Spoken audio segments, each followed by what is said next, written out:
markaasi rabaan diin karaan dadka rabaan ogolaan karaan oo maanta la qisay in meesha madaxweyne markuu samaystay dadka meesha joogeen ayagana markaasi maxaa yiraahdaa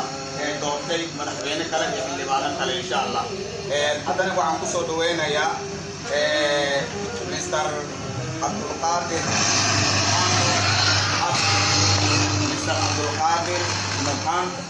Muhando Abshir. Mr. Abdulqaadir Muhando Abshir.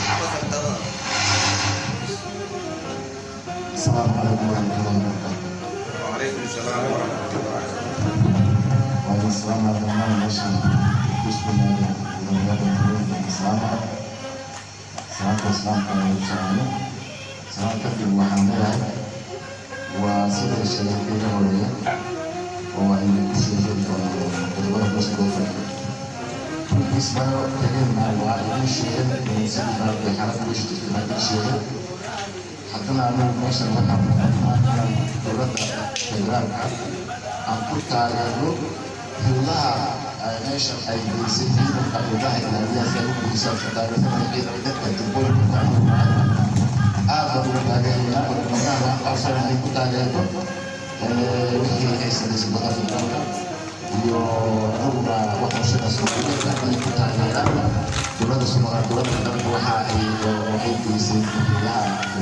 ciidanka ay geysay ay ku taageeraan dibooyinka ku taageeraan ummadda Soomaaliya sheegay ay ku taageeraan qowsanada assalaamu calaykum warahmatullahi wabarakatuh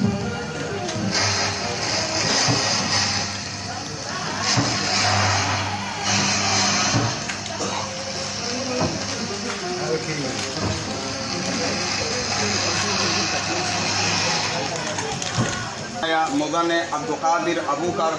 مستر أجوكي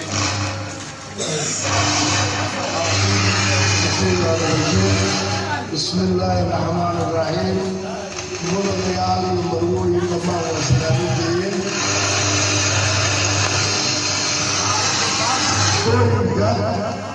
حالة الوضع الغالية رمعها شوفوا جدد أيا السلي حتى ما يهلكهم وحلينا 4.5 وحبك الصلاة سومالي وحكنا بقول كيف أفضل أيا كنا إنت وحوجه الدرقات 7 أتكيسي أيا وراله الصومالية كالجول لكن بعض الحائمانية تلقوا قطع وبد الصومالية فقيل أي كالليه يقولوا قالوا حزب والبرع ماشي سبقوا لي سدون الناس مكان لما وعملوا شيء دخل جبوليكا إلى الهولي أي القرآن ونسوا الجلسات حقا رفوضة على كل يوم إلهي هؤلاء يسير واحد سياسيين جول وغربا يعني أكدوا بالله توفيق ولي تبصر doonin ama dhulka dadka jubooyinka aysan ku noqon doonin 4.5 haddii ay meelaha kale ku noqdeen 4.5 laakiin dhulkooda kuma noqon doonaan sida uu xaqiijiyay waana sidaas insha Allah waa soo dhaweynaynaa haddana waxaan ku soo dhaweynaynaa mudane Duma Muhina Hussein asagana inuu kalimateen ka yiraahdo kulankan qaaliga ah ee laga arinsanayo ay jubooyinka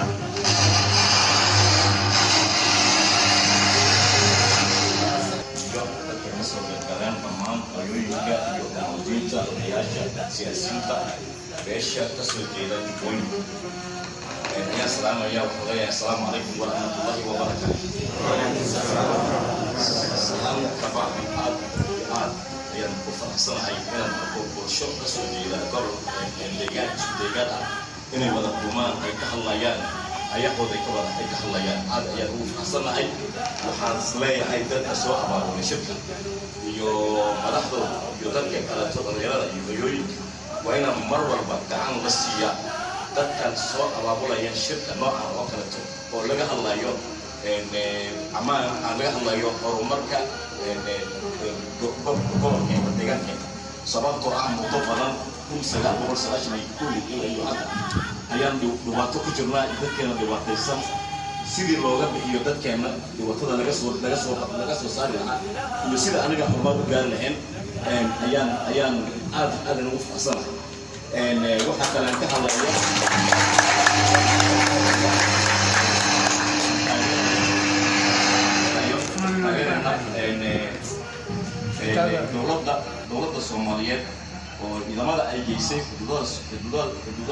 Soomaaliya ayaan ku taageerina boqolkiiba ku taageerina si ammaanka ay u xoojiyaan annagana waa inaan shirarkeenno ay noqoto mid joogto ah si aan u helno xuquuqda naga maqanta sida dadkan ay ku dhawaajiyey oo yiri annaga 4.5ka ma nihin mana noqon doono mana taageerayno haddaan nahay dadka deegaanka jubbooyinka sababtoo ah waa dulmi boqolkiiba 40 ama 50 waan nahay boqolkiiba 50 ama boqolkiiba 40 ma noqon karno inaan aniga qaadano 4.5 ma noqon karno 4.5 waa idinku soo hambalyanaya waa idinku soo waxaan leeyahay hambalyo waa guud oo annaga reer jubbooyinka ah haddaan sidaan aan isku imaanay oo aan jirayno aan ka wada hadlayno arrimaheena jubbooyinka oo aan taageerayno dowladdan aan taageerayno dowladdan aan taageerayno waa aad baan ayaan ugu faraxsanahay. Asalaamu calaykum waraxmatullaahi wabarakaatuh.